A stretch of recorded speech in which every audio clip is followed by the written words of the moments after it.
Hi, everyone. Welcome to Living to Be 100. My name is Jill Hart, and I'm a seniors real estate specialist and certified senior advisor. If I've not met you yet, I specialize in helping seniors move to a better life. That move can be literal, like helping them sell their home and move, or symbolic through educational programs like this one, moving them to make positive changes while they remain in their home. This is actually an hour-long workshop condensed into just over 15 minutes, so you might feel like we're moving quickly. My goal for today is to just give you quick reminders of better living strategies until the time we can get back to in-person meetings and go into more depth. So let's get to it. Today's topic is living to be 100, and I've had a lot of people say to me, "Oh, I don't need that information because I don't plan to live to be 100. Well, guess what? That's the best reason to be here because people are living longer. How many of you have known someone who's lived to be 100 or older? Me? Now be honest. How many of you don't really want to live to be 100? Does it change your answer if I say, would you be okay with living to be 100 if you stay healthy? Yeah, this isn't about age, is it? It's about living healthy and living successfully. This is called the Confident Senior Series, and I'm a big believer that the first step to building confidence is education. Hearing about reality is sometimes difficult, but by understanding what to expect and having the opportunity to plan helps keep you in control. If you think living to 100 isn't possible or desirable, my hope for you today is that you go away thinking differently about aging and living a long life. Today, we're going to be laying some groundwork for the next 11 workshops that I'm having here in 2021. In the months to come, we're going to discuss things like where you'll live, how you'll handle finances, and legal matters, where you'll get support for aging in place if you choose to stay in your home, and how to do that effectively. I have some expert guests lined up, so keep an eye out for information. Today, though, we're going to focus on the big picture. Let's talk about the future. Truth number one, people are living longer. According to Pew Research in the United Nations, there are nearly 500,000 centenarians worldwide in 2015. You know what a centenarian is? It's someone who's 100 or older. Projections suggest there'll be 3.7 million centenarians worldwide by 2050. Life expectancy is getting longer. What does that mean for you? People are living longer whether they want to or not. Let that sink in for a minute. Whether you want to or not, your chances of living longer are pretty good.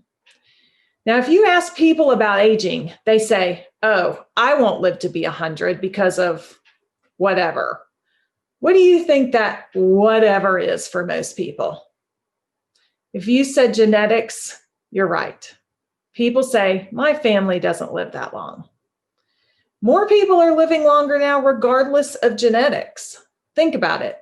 We've found preventions or cures for a lot of deadly diseases. What happens when they find a cure for cancer or the number one killer, heart disease? Think about how many more centenarians we'll have.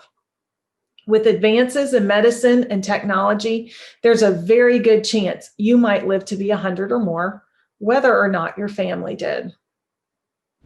Truth number two. Now, this is a biggie. Time and time again, research shows that successful aging boils down to three things: resourcefulness, adaptability, and positivity. If you're a negative Nelly, you're not going to live successfully as someone who has a positive outlook. Being resourceful means you can use the resources you have to find quick and clever ways to overcome difficulties. How many people have heard that people that have financial means live longer? I've heard that. But did you know that research shows that people who don't have financial means but are resourceful live longer, and not just longer, but longer and more satisfied lives. So learn how to be resourceful. People who are resourceful are usually also adaptable. Resourcefulness is how you use what you have to overcome problems, and adaptable is how you just adjust to the changes that result. So think about all the times in your life you've had to adapt. Changing jobs, moving to a new home or a new city, getting married, divorced, having children, having an illness or an injury, losing a loved one. We adapt. That's what we do. We're adapting creatures. We adapt to new environments, new things, new experiences, and some adapt better than others. And what do you think the cause of that is? You're right. Our third thing, positivity. Whether or not someone is adaptable is largely due to whether or not they want to be. Now, there's been a lot of study on the mind-body connection. One of the things they found is that people have a choice. They have free will. Do you know somebody who walks around saying, nobody likes me, everybody hates me, my life is so hard, woe is me? I think we all know somebody like that. It's difficult to want to be around them. Friends and family stop calling and they wonder why they're alone. On the other hand, do you know people who have been through tragedy and continue to wear a smile and look for ways to brighten others' lives? They're uplifting and a delight to be around. They've said, this happened to me. I'm not going to dwell on the negative. I'm going to ask for help and do the best I can. Now, the header on this slide says keys to successful living, but you and I both know that's not just keys to successful living to 100, it's successful living at any age. Truth number 3, humans are complex beings. Wow. Can any of you do that? I can't either. That woman's incredible. But there are 4 main influences in our personalities. 4 components of who we are inside that work in a cycle to make us who we are as humans. Those things are spiritual, which are our beliefs, mental, which are our thoughts, emotional, our feelings, and actions, our physical self. So our next visual is a slide of what I have found is it all starts with our beliefs. Now, where do your beliefs come from? Do they come from religion? It's where a lot of us get our beliefs. Our family, the media. You really need to identify where they come from and what they are, because your beliefs lead to your thinkings. So how you think literally causes your feelings. Cause and effect. Do you see how the cycle is working?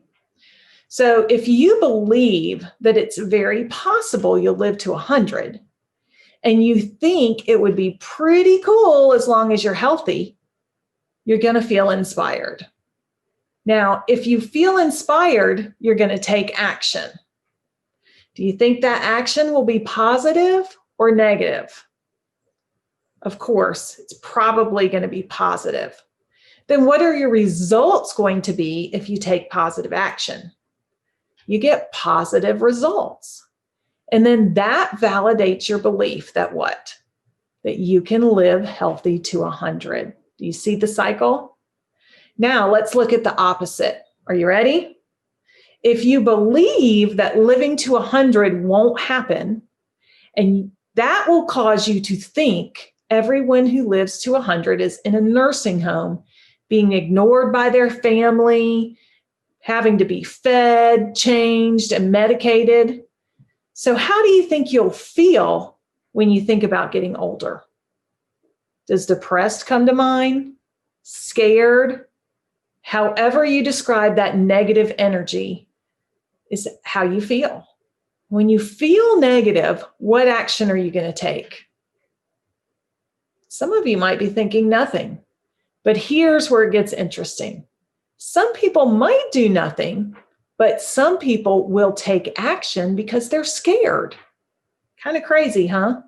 But I know you've heard some people say, oh my gosh, it scares me to death that I might be like Aunt Susie, so I'm going to go exercise. Have you heard that from somebody? Have you said it yourself? Some people are actually encouraged and compelled to take action based on negative feelings. But here's the thing. Research has shown if your actions are based on negative feelings, your results are not going to be as good as someone whose actions are based on positive feelings. That underlying belief and thought is still, I'm scared to live to 100. It's almost self-sabotage. So how do you change your results to get positive results? You've got to change your belief first. That's why I started out today saying, you've got to believe there's a possibility that you'll live to be 100, and you've got to believe that that possibility isn't a bad thing in order for it to ultimately not be a bad thing. Does that make sense? You have to change your beliefs, be adaptable, positive, and resourceful. Education plays a big part in that. Work within this cycle. Take care of your spiritual, mental, emotional, and physical self to live your best life. Now, truth number 4. We have natural desires to maintain autonomy and have a purpose. This isn't just true of old age, right? This is true of life. We like to feel independent. Even as children, we want to do it by ourselves. As teens, we want the freedom that comes with driving. We also want a purpose. Children will tell you what they want to do when they grow up. Adults find purpose in providing for themselves or for their loved ones. We're always looking to keep our independence and have a purpose. Losing our independence is distressing. Even the thought of losing it is distressing. We want to maintain as much autonomy as possible. But aging can't be stopped, and we can't continue to do everything our younger selves could. So where do seniors give up autonomy? They give it up in self-help, finances, medicines, cooking, cleaning, maintenance. Now, you need to have a plan for those as you age. Without a plan, you run the risk of well-meaning people overstepping boundaries and taking your autonomy, or you'll just begrudgingly give it away. Someone else will make your decisions because you have given them that responsibility because it's just easier. Now, finding a purpose. We're all striving to find purpose and meaning in life. What happens in our society a lot of times as people retire and their kids move on is their value, their meaning, their purpose is no longer clear. They have to reinvent themselves. Some people do a really great job of that. They volunteer, they travel, they start a new hobby or get a part-time job, and other people really struggle with it.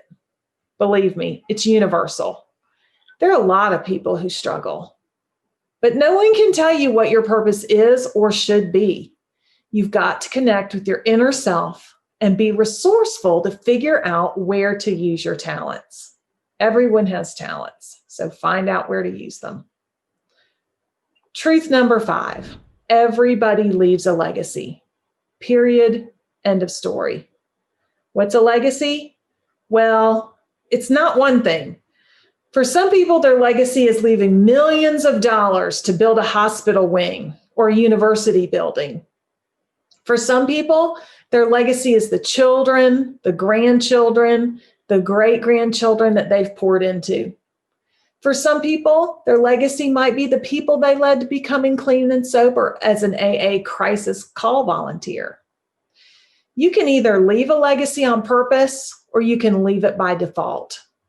Legacy can be influence, it can be materialistic, it can be change.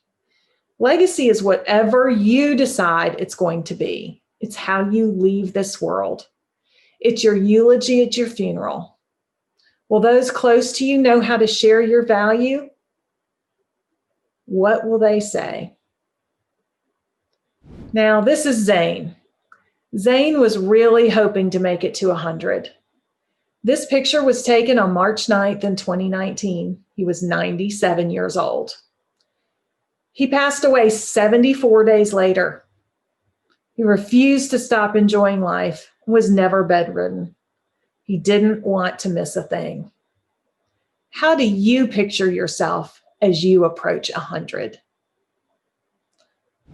And finally, if you have any questions or need any help with real estate as a senior, here's my contact information. Find me at jillhartrealtor.com, or for more information on my upcoming seminars, go to confidentseniors.com.